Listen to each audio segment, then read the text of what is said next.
اب سب سے پہلے میں ایک بندے کا سوال کی جواب دیتا ہوں، وہ یہ ہے، بعض لوگ پوچھتے ہیں کہ مجمع البحرین یعنی دو دریاؤں کی سنگم۔ حضرت موسیٰ علیہ السلام نے فرمایا میں دو دریاؤں کی سنگم تک پہنچوں گا۔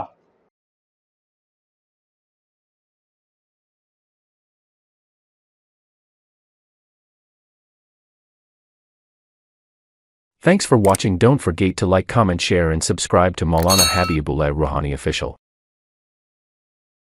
الحمد للہ وکفى وسلام على عباده الذين اصطفى اما بعد فاعوذ باللہ من الشیطان الرجیم بسم اللہ الرحمن الرحیم قال فإن اتبعتني فلا تسألني عن شيء حتى أحدث لك منه ذكرا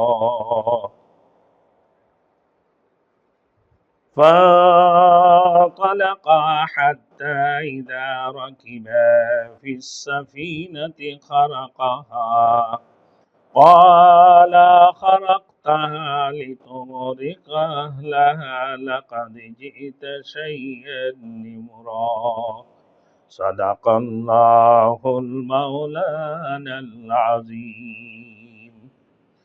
میرے محترم دوستوں اور میرے بزرگوں، میرے بھائیوں، اس سے پہلے ہمارے پچھلا 2 کلپ گزر چکے ہیں، 2-3 کلپیں۔ اب سب سے پہلے میں ایک بندے کا سوال کی جواب دیتا ہوں، وہ یہ ہے، بعض لوگ پوچھتے ہیں کہ مجمع البحرین یعنی دو دریاؤں کی سنگم۔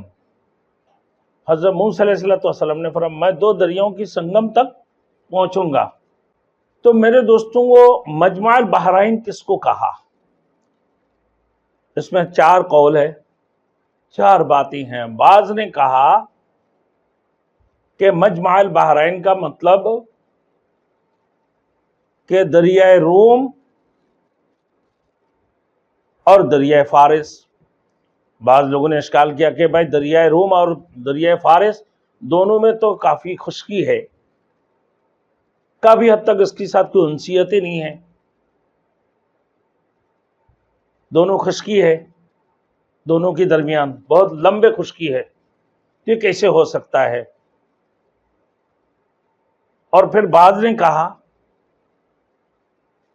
کہ مجمع البحرین کا مطلب بحر قلزم ہے اور بحر اردن ہے، اور بعض نے کہا نہیں، یہ میٹھا اور کڑوا پانی، یعنی ایک طرف میٹھا پانی دوسری کڑوا پانی، دونوں پانیوں کی درمیان، یعنی دونوں پانیوں کی درمیان کا جو حصہ ہے اس کو مجمع البحرین کا، 2 دریاؤں کے بیچ میں، ایک طرف میٹھا ایک طرف کھارا پانی۔ اور پھر بعض نے اس کی مجازی معنی لیتے ہوئے یہ بھی کہہ دیا مجمع البحرین کا مطلب یہ ہے کہ حضرت موسیٰ علیہ السلام کو بھی اللہ رب العزت نے بڑی علوم عطا فرمایا، اور دریا کے اعتبار سے یہ بھی تو ایک علم کی سمندر ہے، حضرت خضر علیہ السلام بھی ایک علم کی سمندر ہے، تو دونوں سمندروں کا ملنا، یہ مجازی معنی لیا ہوا ہے۔ اب جو آپ اختیار کر لیں کہ مجازی جو معنی لی ہے کہ دونوں سمندروں کے ملنے کی جگہ، اس کو کہا مجمع البحرین۔